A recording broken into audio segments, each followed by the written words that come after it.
it is January 23rd, 2020, and I'm attempting to get a hold of our field correspondent, Mr. Mike Hacking. So here we go.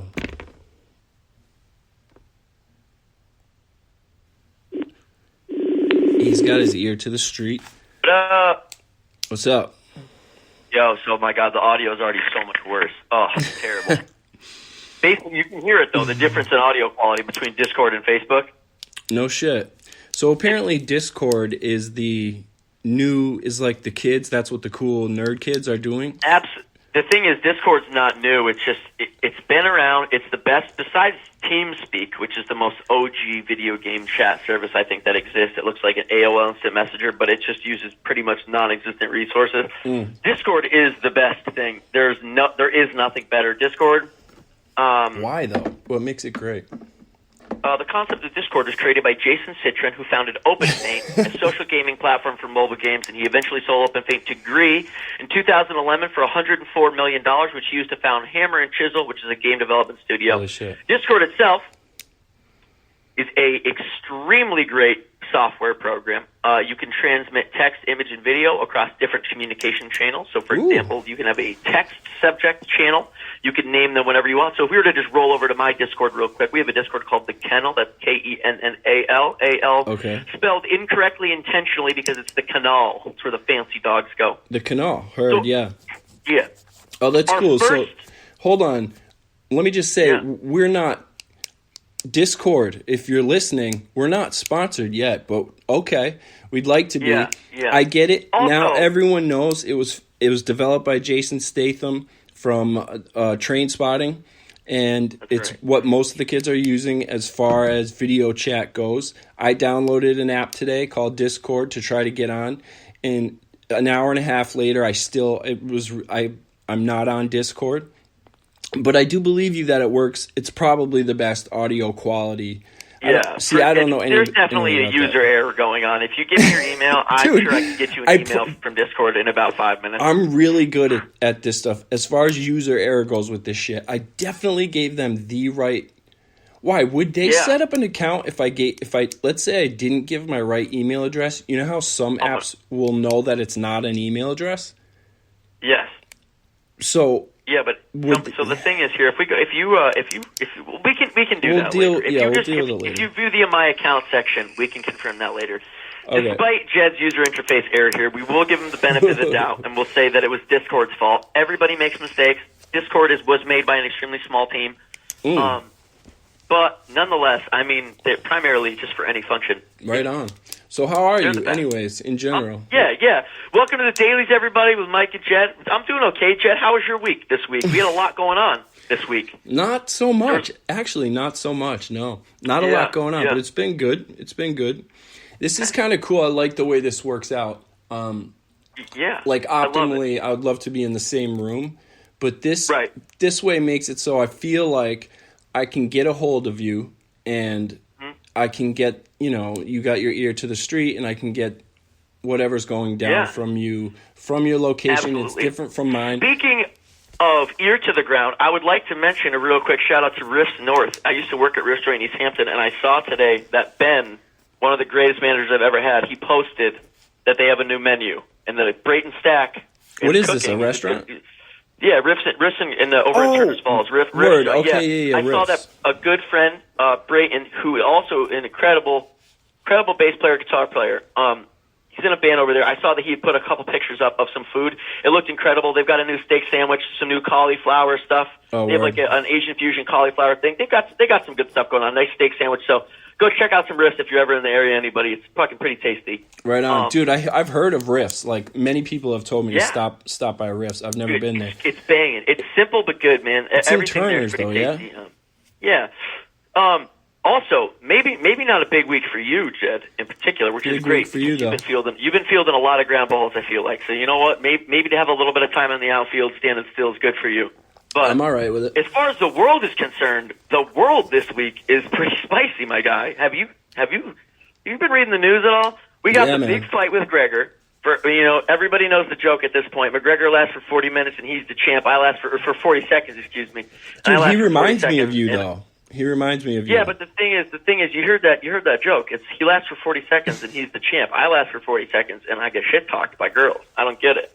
I don't know, man. I wasn't shocked. I mean, that was, if I was a betting man, I think he had the odds. But dude, with that much time off to come in looking like that is fucking insane. Like, I don't want to use properly. Yeah, dude. I guess. I mean, he's been in a ton of trouble.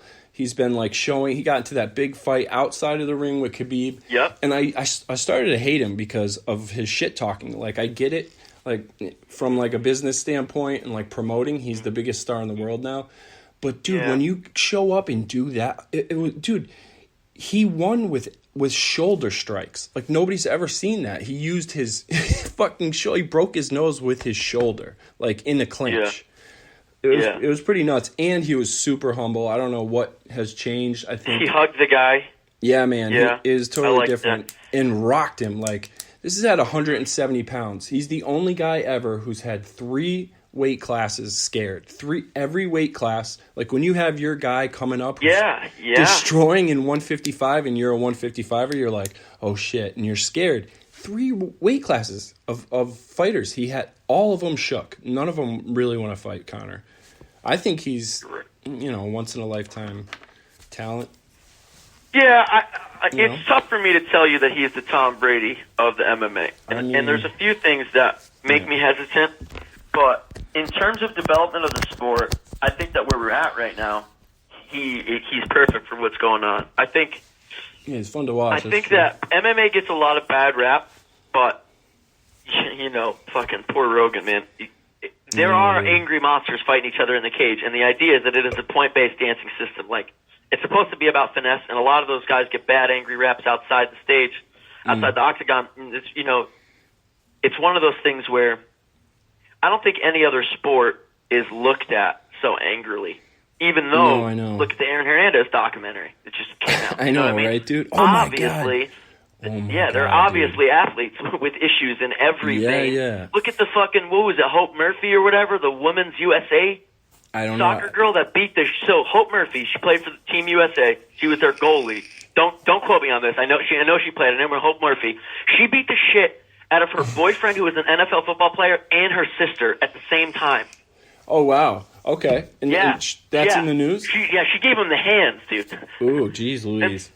So, I mean, I would just like to bring up for a moment that, not every sport is without its set of problems. So it's just so much focus on one person. So that clout is like, it's all about that one guy, I suppose, like, I feel like I'm less of a fan now than I was years ago when it was like Matt Hughes and they were first starting to get big. It felt like it was more exciting, but there's too many fights and fighters to like, and pay-per-view is tough, man. But historically, boxing has been the sport. Like, for combat sports, it's been boxing. But nobody knows what the fuck's going on with boxing anymore because it's not that exciting. And you have this competitor that's super exciting. Although people just want knees and stuff now. Or blood. Like, I mean, come on. Yeah. We're humans. Like, we used to watch Gladiators, so it makes sense to me. Yeah, exactly. I don't know, man. It's funny how we deny that primal instinct. Yeah, I mean, let it roar. You know what I'm saying? That's what I say. Yeah, don't be a fucking monster. No. At the same time, you can't deny where we come from. Like, that is literally what we're coded with. Oh yeah, absolutely. Every once in a while, you got to let it out. Yeah, proper outlet is literally the. I think that's part of the idea behind the Aaron Hernandez documentary. Is like you don't have any proper vessels to let stuff out. Granted, there's a lot of mental issue going on, but yeah. You gotta channel that energy. You funnel it in the right way. Right. Dude, did you see the documentary Don't Fuck with Cats? So everyone's talking about it right now. I'm behind on both of these things because I've been watching a lot of anime lately, and I care more about My Hero Academia than I do. I'm on the internet. So before this documentary came out, I knew about this already. Okay, the golden rule of the internet is to not fuck with cats. So that's a real thing. Cats are universally accepted across the internet as cute, fluffy creatures. Of course, there are so many cat memes. There are just so many memes and culture spawned off of just cats being cute little shitbags that you can't just fuck with them, especially willingly. So did you see the video? To do that to any. Did you? I've seen. I mean, when it came out, unfortunately, everyone was like, "What is this grotesque bullshit? What's going on?" That's how the internet is, right? And do you know the end of the story? Yes, he killed. He gets caught. He killed a human being. Oh. Yeah, no, I didn't dude, know that. it was one of the fucking scariest things I've ever seen. So that's what it comes down to, is obviously this person psychologically is not okay. It manifests further, and they're like, we got to do something about this. Yeah, and his way of being like, it's like attention. He just wanted attention. He had this like compulsion to kill things and stuff. So his way, I think it's like loneliness is a huge problem for a lot of people. But I think his way, and he created it's insane. You got to watch it. Like, I'm not going to give too much of it away, but he created a personality online and created his own fame. Like, it goes so deep. They're like, I forget the name of the kid. But. So that's an interesting take on here. An internet personality is something that I'm pretty familiar with because of all of my friends that I play video games with on Skype. The interesting thing about the internet is, besides attention, gaining attention yourself, the only reason you would have to be someone's friend is genuine compassion. I think we might have brushed up on this gently before. On the internet? If you're my friend, in general? We'll think of it this way. Like, if you're my friend in real life, you have something to stand to gain from me. Maybe a free lunch, a drink, maybe to smoke some of my weed. You have something to actually gain. If you're just my friend from playing video games and the only thing that we've ever had is teamwork and compromise, the only reason you're my friend is because you actually respect me and care about my emotions. This is the opposite that most people say about internet friendships, by the way. That's because the idea of trolling is like, I don't give a fuck about you, you're on the internet. So when someone does give a fuck, the idea is this has been only formed through like the purest form of relationship, conversation. I suppose, but you're talking about video game culture specifically. You're not talking about Facebook. No, to be honest, I'm talking about Skype, and the reason I'm bringing up Skype is I have a lot of friends who we just socialize on there with. It's a little bit akin to Twitch streaming, which is, if you didn't know, besides video game streaming on Twitch, Twitch, the biggest thing streaming on Twitch right now is social conversation. So it's people just talking. No shit. Why don't we we should try Twitch, dude. I have Twitch on my phone. Sometimes I'll watch. I would be delighted. I would be delighted. That would be a really good idea. I didn't think about that because Twitch would allow us to save our videos there, too. That's something to look into. I have a Twitch channel that I do some game stuff on. I would love to get behind that. Conversations, huh? No games being played. No. Yes, you go to that social channel, no games are being played. And now, the reason I bring it up is there is several calls that I belong to on Skype where you join, and there's a list of people that are added to the call. There's typically one mod who owns the call. Example, my friend Sylvester from India, he owns a call called Sylvester's Bakery. B-A-E, like Bay, your friend, or like your girl, and Curry, like C-U-R-R-Y, like Bay Curry, because he's Indian. It's a joke about Curry. He's funny. Oh, my God. So this is a whole thing that you're talking about. You told me about this like a year ago. When I told you I was doing a podcast, you're like, I do a thing of like with friends on Skype. This is what you're talking about? I didn't know that existed, man. You're deep into that shit. I feel like. So when you messaged me this morning at 6:45, we were talking about some topics or whatever. Yeah, you're ready. Monica's little glucose meter was going off. I was like, well, heck. Let me get on up, get my girlfriend a glass of juice, and, go see what Sylvester's up. I saw Bakery up. Now, Sylvester's in Bangalore, India, so he's 10 hours ahead of me. And they're just hanging out in there? So I just jumped online and I packed a bowl, just talked to him real quick. And I was like, hey, buddy, how's your day going? He goes, it's going very good. It's 6:30 right now. And I'm just like, that's awesome. It's good to hear from you. And at any given point, it gives us like a moment to interact, to communicate. It's like walking into a coffee shop, but a digital coffee shop. You know what I mean? I had no idea this exists out there. No idea. The reason that it's interesting is because when you were saying before, to double back, how he built this internet persona, if one of our friends, and I mean friend, not loosely. Like, I mean one of my good friends. Just because I've never met them because they live around the world doesn't mean that I haven't known them for X amount of time.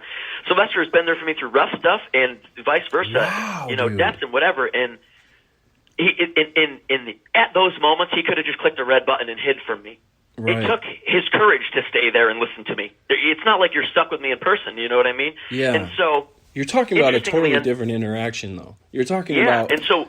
sharing time with each other rather than posting about your life. It's totally different. Right. So, and this is face to face. We're on video, and so not physically face to face, but we're on camera. And just to think spending about a morning this person together, and the cats documentary, the Don't Fuck with Cats. They need to spend as much time as I have with my friends investing in my own problems and my own care, investing in something that isn't real, to personify that and then convince people of it that it's real, update it constantly, and then people are invested in it. Like, right, yeah.